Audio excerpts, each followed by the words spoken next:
Good morning student. आज की class में हम बिजनेस ऑर्गेनाइजेशन का एक टॉपिक पढ़ेंगे जो कि हमारे एग्जामिनेशन पॉइंट ऑफ व्यू से बहुत इंपॉर्टेंट है। और ये टॉपिक सिर्फ आपके बीकॉम के लिए नहीं बल्कि आपके 12th क्लास के लिए भी बहुत ज़्यादा इंपॉर्टेंट है। BCom, MCom, UGC, NET, JRF सभी के लिए बहुत इंपॉर्टेंट टॉपिक है। और देखिए अगर हम क्या है तो qualities of a successful businessman.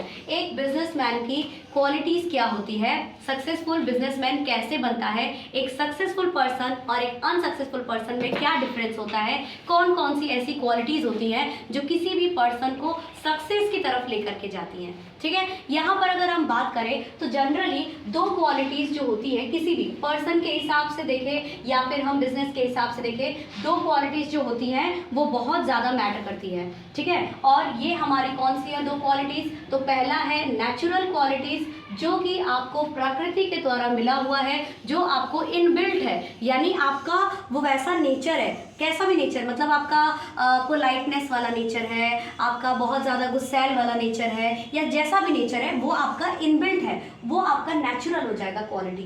दूसरा होता है एक्वायर्ड क्वालिटी। एक्वायर्ड क्वालिटी क्या होता है? एक्वायर्ड का मतलब होता है अर्जित करना। अर्जित यानी कि आप किसी से सीखते हो। जैसे हम बहुत ज़्यादा कोई पर्सन है जैसे कि वो बहुत ज़्यादा झूठ बोलता है, ठीक, तो वो उसका इनबिल्ट हो गया है, नेचर में आ गया है कि वो झूठ बोल रहा है, दैट इज नेचुरल क्वालिटी। और एक्वायर्ड क्वालिटी, अगर वो अच्छे लोगों के साथ रह रहा है तो वो जान जाएगा धीरे धीरे कि झूठ बोलना गलत बात है, तो वो क्या करेगा, उस चीज़ को छोड़ देगा, उसको एक्वायर करेगा क्या, लोगों की अच्छी चीज़ों को। या फिर हम कई बार क्या होता है कि हम अपना एज अ स्टूडेंट अगर हम बात करें तो कहीं ना कहीं हमें पता होता है कि घर जा करके हमने टाइम टेबल बना करके उसको छोड़ दिया है, हम उसको क्या कर रहे हैं, फॉलो अप नहीं कर रहे हैं। लेकिन हमारा दोस्त जो है दूसरे दिन होमवर्क करके भी ला रहा है और सब कुछ अच्छे से कर रहा है, तो हम क्या करेंगे, उसका देख करके भी होमवर्क करने लगते हैं। जैसे कहा जाता है ना एक हमारे लोकल लैंग्वेज में कि देखा देखी काम किया जाता है ना, तो दैट इज व्हाट, एक्वायर्ड। ठीक, तो वो एक्वायर्ड क्वालिटी होती है जब हम किसी को देख करके किसी काम को करने के लिए प्रेरित हो जाते हैं। तो ये क्वालिटीज जो है वो आपका इनबिल्ट होता है, मतलब ये इनबिल्ट है और ये आपने किसी से सीखा है। ठीक है, अब इसके बाद हम देखते हैं कि सक्सेसफुल बिजनेसमैन की क्या क्वालिटीज़ होती हैं। तो यहाँ पर मैंने 16 क्वालिटीज़ लिखा है, आप इसमें से 8, 9, 10 कितना भी आपको याद हो जाए, वो बेसिक चीज़ें हैं जो हम बहुत ही डे टू डे लाइफ में बहुत इंपॉर्टेंट है। और ये सिर्फ सक्सेसफुल बिजनेसमैन के लिए है बल्कि एक सक्सेसफुल पर्सन बनने के लिए बहुत ज़्यादा इंपॉर्टेंट है ये सारी क्वालिटीज़। ठीक है, तो हम देखते हैं, आगे बढ़ते हैं। सबसे पहला है a fine type of man. What do you mean by this? A fine type of man, यानी एक बहुत ही अच्छे उम्दा क्वालिटी का इंसान बनना होगा। अब उम्दा क्वालिटी का इंसान हम कैसे बनेंगे, जब हमारे अंदर बहुत सारी अच्छाइयाँ होगा। देखिए, no one is a perfect in this world. 100% perfect कोई नहीं हो सकता, 100% अच्छा कोई इंसान नहीं हो सकता, बट हमें देखना क्या होगा कि ज़्यादा क्या है। अगर कोई इंसान 90% अच्छा है, 10% नहीं अच्छा है, तब भी उसको हम फाइन इंसान मान सकते हैं, है ना। तो एक बिजनेसमैन की एक बहुत अच्छी बात होती है कि उसको क्या करना होगा, फाइन टाइप होना चाहिए, बहुत अच्छा आदमी होना चाहिए। दूसरा फोरसाइट। फोर मतलब होता है आगे और साइट का मतलब होता है दृष्टि। ठीक, तो दूरदर्शिता होना चाहिए। जिस पर्सन को एक अच्छा सक्सेसफुल पर्सन बनना है, बिजनेसमैन बनना है, तो डेफिनेटली उनको क्या करना होगा, उनकी दूरदर्शिता बहुत अच्छी होनी चाहिए। उनको आज से ही दिखना चाहिए कि आगे चल करके हमको फ्यूचर में क्या बेनिफिट होने वाला है, तब जा करके आप एक सक्सेसफुल बिजनेसमैन बनोगे। देखिए, बिजनेस में आपने पढ़ा होगा, बिजनेस ऑर्गेनाइजेशन में 12th क्लास में भी पढ़ा होगा आपने कि बिजनेस जब भी कोई ओपन करते हैं या कंपनी कोई ओपन करते हैं तो पहला कॉन्सेप्ट क्या होता है, गोइंग कंसर्न का कॉन्सेप्ट होता है। ठीक है, गोइंग कंसर्न का कॉन्सेप्ट होता है। तो जब गोइंग कंसर्न का कॉन्सेप्ट होता है तो उसका क्या मतलब होता है कि वो लगातार हमारा चलता रहेगा।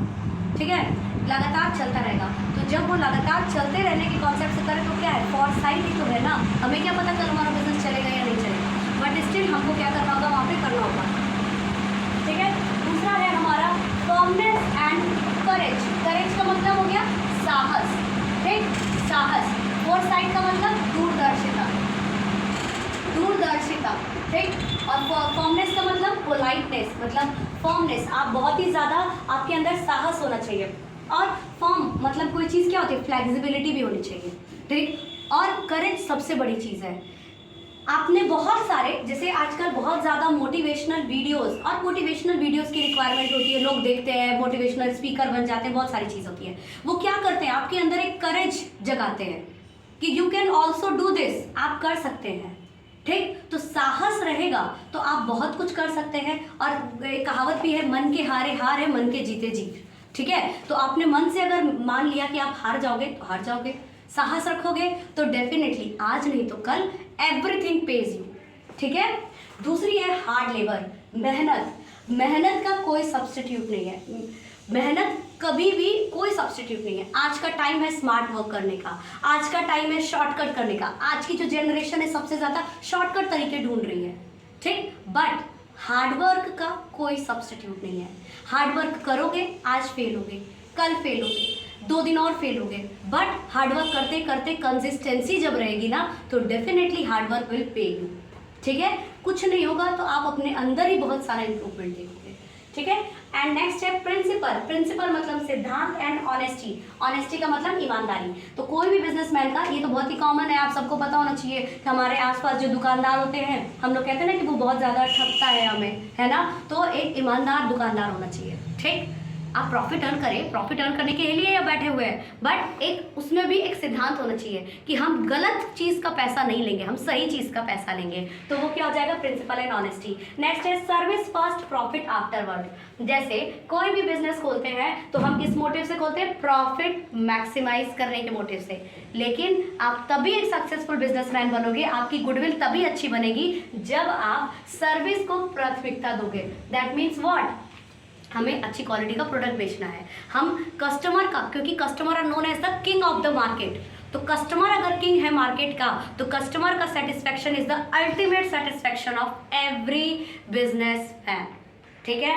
नेक्स्ट है हमारा पर्सनल क्वालिटी। पर्सनल क्वालिटी में बहुत सारी चीज़ें आती हैं, आप किसी के साथ कैसे बात करते हो, आपका बिहेव कैसा है, आपका मतलब कितनी बातों को इग्नोर कर सकते हो, कितना गुस्सा कर सकते हो, मतलब बहुत सारी चीज़ें, वो पर्सनल क्वालिटी है। कि आप किसी सामने वाले, कभी कभी क्या होता है, बहुत सारे इरिटेटिंग दुकान पे लेने के लिए लोग आ जाते हैं। जैसे आप कपड़े की दुकान पे बैठेंगे तो ये वाला कलर नहीं, ऐसा डिज़ाइन इस वाले कलर में चाहिए, और जिसका कलर पसंद आएगा तो उसमें डिज़ाइन कुछ और चाहिए। तो ऐसे कस्टमर क्या हो जाते हैं, इरिटेट करने लगते हैं, है ना। तो अगर कोई बच्चा इंसान होगा जो बहुत एग्रेसिव नेचर का होगा, जो दूसरों की ये चीज़ों को नहीं बर्दाश्त कर पाएगा, तो क्या करेगा, दुकान बंद करना पड़ जाएगा, है ना। तो हमको क्या करना होगा, ये पर्सनल क्वालिटी भी होता है। फिर है कैरेक्टर। कैरेक्टर बहुत अच्छा होना चाहिए। ठीक, कैरेक्टर बहुत अच्छा होना चाहिए, क्योंकि जब हम दूसरों को कोई सीख देते हैं तो उसके पहले खुद भी वो चीज़ को अमल करना पड़ेगा।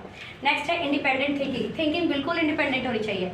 जैसे हमें बहुत सारे लोग डिमोटिवेट करने वाले होते हैं, हमें बहुत सारे लोग बोलते हैं कि आप ये नहीं कर सकते हो, वही वो लोग ज़्यादा होते हैं जो बोलते हैं कि आप नहीं कर सकते, तुमसे ये एग्ज़ाम नहीं हो पाएगा। ठीक है, ऐसा कहते हैं। लेकिन नहीं, हमको अपने विचारों को स्वतंत्र रखना होगा, और एक विचारों से स्वतंत्र व्यक्ति ही कुछ भी काम कर सकता है। तो सक्सेसफुल बिजनेस बनना है बिजनेसमैन, तो क्या करना होगा, अपने विचारों को एकदम फ्री रखो। ठीक, गुड बिहेवियर। और इंडिपेंडेंट का मतलब कि किसी से इन्फ्लुएंस ना हो करके अपना खुद का गुड बिहेवियर, अच्छा बर्ताव करेंगे तभी तो हमारी दुकान पे कोई आएगा। हाँ, किसी को भी आप डांट करके बोलोगे तो थोड़े आपकी दुकान पे आएगा। दूसरा discipline. Discipline is the key for everything. Discipline is very much required. बचपन से हम लोग क्या करते हैं, हम लोग टाइम टेबल बैग पे कॉपी पे बनाते हैं कि आज तो हम पढ़ेंगे, आज हमको टीचर ने मोटिवेट किया है, आज हम पढ़ेंगे। ठीक, टाइम टेबल बन गया, लेकिन एक दिन फॉलो करते हैं, दूसरे दिन फॉलो करते हैं, तीसरे दिन से बस छोड़ो, हटाओ उसको, ऐसा हो जाता है। तो डिसिप्लिन नहीं होता, और डिसिप्लिन को फॉलो किए बिना हम अगर कोई चीज़ चाहेंगे तो वो चीज़ मिलेगी ही नहीं। तो डिसिप्लिन इज कंसिस्टेंसी, लगातार। आप किसी कार्य को हार्ड वर्क करो लेकिन लगातार करो, तब जा करके आपको कुछ बेनिफिट रिजल्ट मिलेगा। पोलाइटनेस। पोलाइटनेस बताया ना मैंने, कितना आपके अंदर आप कितने नम्र स्वभाव के हो। आप कोई इरिटेटिंग कस्टमर आ रहा है तब भी आप इतने पोलाइटली उसको डील कर रहे हो। ऑर्गेनाइजिंग कैपेसिटी, हर चीज़ों को कलेक्ट कर करके एक जगह इकट्ठा करके आप मतलब बहुत ही कम पैसे लगा करके आप सभी चीज़ों को एक्यूमुलेट कर लो, वो सारी काबिलियत भी होनी चाहिए। इंटेलिजेंस अपना खुद का होना चाहिए, और अलर्टनेस। अलर्टनेस किस बात का, जो भी मार्केट में अपॉर्चुनिटी और थ्रेट आ रहा है उसके बारे में जानकारी। इंटेलिजेंस आपको हेल्प करेगा कि अपॉर्चुनिटीज़ को ग्रैब करना है, कलेक्ट करना है। और अलर्टनेस आपको अफेक्ट करेगी कि आपका क्या थ्रेट है, कौन सा खतरा है आपके बिजनेस के लिए, वो चीज़ के बारे में अवेयर रहेंगे। जब हमको अपना खुद का इंटेलिजेंस एंड अलर्टनेस पता रहेगा तब जाकर के हम एक सक्सेसफुल बिजनेसमैन बनेंगे। Value of time. टाइम का महत्व देना पड़ेगा, क्योंकि जिसने टाइम का वैल्यू नहीं किया, टाइम उसका वैल्यू नहीं करती है। ठीक है। तो टाइम जो है वो बहुत इंपॉर्टेंट है, हमें एक एक सेकंड का वैल्यू समझना चाहिए। Confidence of customers, confidence of customer कब बनेगा? जब आपकी प्रोडक्ट की क्वालिटी अच्छी होगी, जब आपका बिहेवियर अच्छा होगा, जब आपका गुडविल अच्छा होगा, तब जा करके आपकी जो आपके कस्टमर्स हैं उनकी कॉन्फिडेंस बढ़ेगा, और वही कॉन्फिडेंट वाले जो कस्टमर होंगे वो आपके बिजनेस को एक और हाइट पे लेकर के जाएंगे। ठीक है, क्योंकि एक पर्सन मिनिमम 10 लोगों से कनेक्टेड होता है, तो वो और अच्छी दुकान पे सामान बिकेगा तो कहते हैं ना, अरे उस वाले दुकान से लेना, डिस्काउंट भी देता है और अच्छा सामान देता है ना। तो वो आपको सक्सेसफुल बिजनेसमैन बनाएगा। नेक्स्ट है initiative, capacity to take prompt decision. Prompt decision का मतलब होता है इंस्टेंट डिसीजन लेने वाला। प्रॉम्प्ट मतलब तत्काल रूप से डिसीजन लेने वाला। अब जैसे मान लीजिए मेरे सामने कोई समस्या आ जाए और हम सोचने लगे कि इससे पूछेंगे उससे पूछेंगे तो बहुत टाइम लग जाएगा। प्रॉम्प्ट का मतलब तत्काल प्रभाव से डिसीजन लेने की क्षमता रखता हो कोई व्यक्ति, तो वो एक सक्सेसफुल बिजनेसमैन बनेगा। इसके साथ साथ इनिशिएटिव, लोग इनिशिएट ही नहीं कर पाते हैं। ठीक है, आप लोगों ने पढ़ा होगा कि प्रोमोटर कौन होता है बिजनेस का, पढ़ा रखा है मैंने प्रीवियस वीडियो में। प्रोमोटर कौन होता है? जो एक आइडिया लाता है, एक थिंकिंग लाता है, इनिशिएट करता है किसी चीज़ को। और जब खत्म कब करोगे कोई चीज़? जब शुरू करोगे। एग्ज़ाम पास होने से डरते सब हैं, लेकिन पढ़ना शुरू तो करो। पढ़ते जाओगे तब जा करके एग्ज़ाम के पास होने तक के दिन तक पहुँचोगे। तो इनिशिएटिव जो है वो बहुत ज़्यादा ज़रूरी है। जो इनिशिएट करेगा वो डेफिनेटली सक्सेस पाएगा। Hope you like this video, please like share and subscribe. और आपको ये वीडियो बहुत ज़्यादा यूजफुल होने वाला है। ये आपका ना सिर्फ एक सक्सेसफुल बिजनेसमैन के बारे में बताया मैंने, बल्कि ये एक सक्सेसफुल पर्सन बनने का भी सारे की कॉन्सेप्ट्स हैं। Hope you like this video, thank you.